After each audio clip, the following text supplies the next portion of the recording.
Olá pessoal, bem-vindos aí a mais um vídeo. Hoje nós vamos conversar um pouquinho sobre os fatores morfofuncionais que influenciam a força muscular. Ou seja, quando a gente fala de força muscular, que fatores vão interferir nessa minha capacidade de gerar força? O que pode potencializar, o que pode minimizar a minha capacidade de gerar força? Então vamos conversar um pouquinho sobre esses fatores. Então veja, a primeira coisa que eu preciso entender é o seguinte: quando se fala de força, ela não é só tecidual. Muita gente relaciona a força ao tamanho do músculo, ao volume do músculo. Mas força tem um componente neural muito grande, né? Então nós temos fatores neurais e fatores teciduais que vão gerar força. Normalmente, esses fatores vão influenciar concomitantemente, né, nas forças. Mas você tem períodos, por exemplo, do treinamento, em que você pode priorizar fatores neurais, fatores teciduais ou ambos. Então, em relação a fatores neurais, quais seriam esses, né? Nós temos aqui o recrutamento de fibras musculares. Então, de acordo com o tipo de fibra recrutada, nós vamos ter aí a geração de mais ou menos força. Ativação de unidades motoras, também o tipo de unidade motora ativada, né? Lembrando que unidade motora é o conjunto de fibras inervadas por um único neurônio motor. A inibição autogênica, nós vamos falar dela também. A coativação muscular e a coordenação intra e intermuscular. Então, o intra está relacionado a recrutamento de fibras, intermuscular, a questão do agonista-antagonista trabalhando aí em comum acordo. Já em relação a fatores teciduais, nós temos o comprimento da fibra do músculo, que vai influenciar, o comprimento inicial do músculo, então nós vamos ver aqui também que o alongamento pode influenciar a força, o número de pontes de miosina acoplada na molécula de actina, então quanto mais pontes, mais força, obviamente, e aquilo que é o mais evidente, a área de secção transversa, ou seja, quanto mais volumoso o músculo, ele gera mais força. Pois bem, então em relação aos fatores neurais, vamos ver aqui. Unidade motora. Então aqui veja, esse aqui é o conceito de unidade motora. Eu tenho um neurônio inervando várias fibras musculares. Então, quanto maior for a ativação de unidades motoras, quanto mais unidades motoras ativas, mais força eu vou gerar, né? Principalmente unidades motoras do tipo 2B, né? Que vai inervar fibras do tipo 2B, as fibras de força essencialmente puras. Bom, para recrutamento disso, a gente vai depender da intensidade. Então, veja, a coisa funciona assim. Em intensidades leves para moderadas, aqui eu tenho predominantemente o recrutamento de fibras musculares lentas. Então, eu ativo as unidades motoras de fibras lentas. Em intensidades moderadas, veja, eu continuo com a ativação de fibra lenta, mas eu passo a ativar as fibras do tipo 2B, 2A ou 2X, que são as fibras já mistas, mas que tem uma característica mais de força. Em intensidades altas, de moderada para máxima, aí eu vou recrutar as unidades motoras e as fibras, consequentemente, do tipo 2B, que são aquelas fibras de força pura, força máxima. Então, veja, quanto mais intenso for o exercício, eu basicamente vou recrutando essas fibras. Em intensidades máximas, eu tenho recrutamento das 3 fibras predominantemente aí, mas o que vai nos dar aquela força maior, a partir aí de 80% da carga das fibras, vai ser a fibra tipo 2B, né? Então, num trabalho máximo, eu tenho aqui 80% das fibras utilizadas sendo as fibras do tipo 2B, tá? Então, o tipo de fibra muscular e de unidades motoras influencia a força. Bom, outra coisa é a frequência de disparo, né, do neurônio motor ou da unidade motora. Veja, aqui eu tenho uma frequência normal que está gerando um pico de tensão.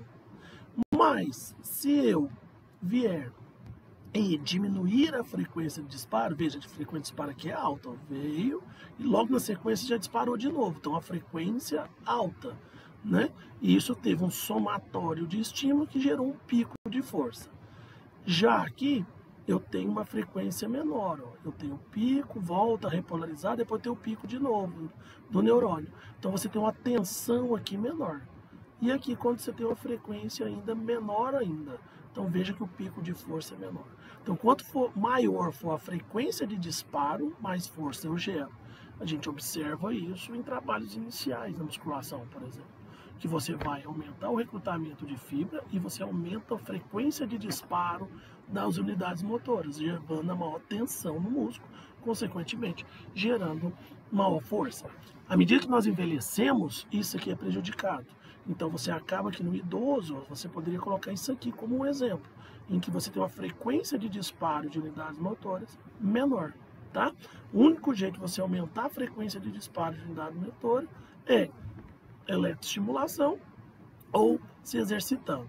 A vantagem de se exercitar porque você vai promover outras adaptações e não só o aumento do disparo da unidade motora. Bom, e aí você tem aqui a área de secção transversa. Aí eu já estou falando aqui de uma adaptação tecidual agora. Ó. Veja, quando eu tenho uma área de secção transversa, né, maior, tá? Então, quanto maior for a área de secção transversa, mais força por área eu gero, tá?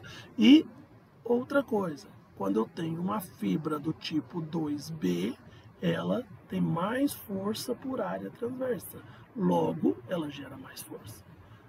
Eu tenho um número de unidades motor, de pontes de miosina acopladas, ou seja, pontes cruzadas acopladas à molécula de actina, né? Então eu tenho mais pontes cruzadas acopladas. Se eu tenho mais pontes cruzadas acopladas, consequentemente eu gero mais força. Um outro fator neural é a cocontração, tá? Então o que seria a cocontração? Ó, a contração forte e rápida do agonista, né? Você tem precisão na execução do movimento e essa cocontração você tem aqui uma maior ativação dela em sujeitos destreinados, tá?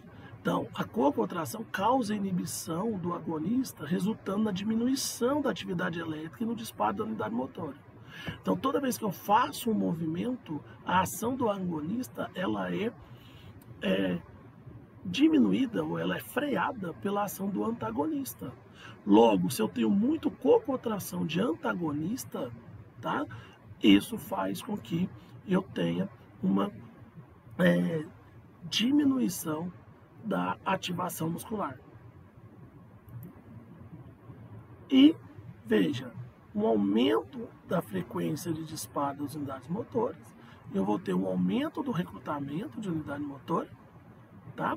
E eu vou ter uma inibição autogênica, ou seja, eu inibo os órgãos tendinosos de Golgi.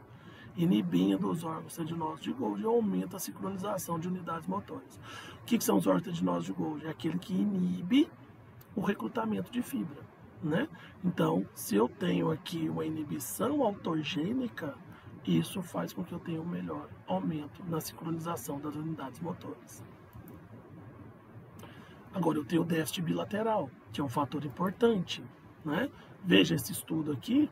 Nesse estudo, a gente observou o seguinte, que, veja, aqui é uma contração bilateral, então a resposta do membro dominante em contração bilateral e do membro dominante em contração unilateral. Veja que foi maior. No não dominante, mesma coisa. Então, contrações unilaterais geram maior estímulo e geram maior força. A somatória do membro dominante com o membro não dominante sempre aqui vai ser maior do que vai ser menor do que a ativação de um único membro. E eu tenho fatores teciduais, né? Então olha só, o comprimento do músculo, né, da fibra do músculo também vai influenciar. Então, músculos cujas fibras são curtas geram mais força e menos velocidade, como é o caso do quadríceps. Músculos cujas fibras são longas, tá, são maiores, geram mais velocidade e menos força. E o alongamento ele vai influenciar. De que maneira? Veja só. Quando o músculo está muito alongado, eu tenho diminuição de força, porque veja, eu tenho um afastamento das moléculas de miosina com relação à actina, e aí eu tenho prejuízo, aqui, né, no acoplamento da miosina na actina, tá? Por outro lado, quando o músculo está muito encurtado, eu acabo que eu tenho aqui uma sobreposição de moléculas de actina, e aí fica pontes cruzadas sem se conectar. Logo, né, eu tenho que músculo muito alongado diminui força e músculo muito encurtado também diminui força. Então nós temos aí que observar esse fator na hora da prescrição. Veja esse estudo com flexores do carpo. O grupo controle não alongou. O grupo experimental fez um alongamento por 100 segundos. Tempo de aplicação do alongamento. A partir de 40 a 50 segundos, a força já diminuiu. Então, quando você faz um alongamento extenuante, você tem diminuição aguda de força, tá?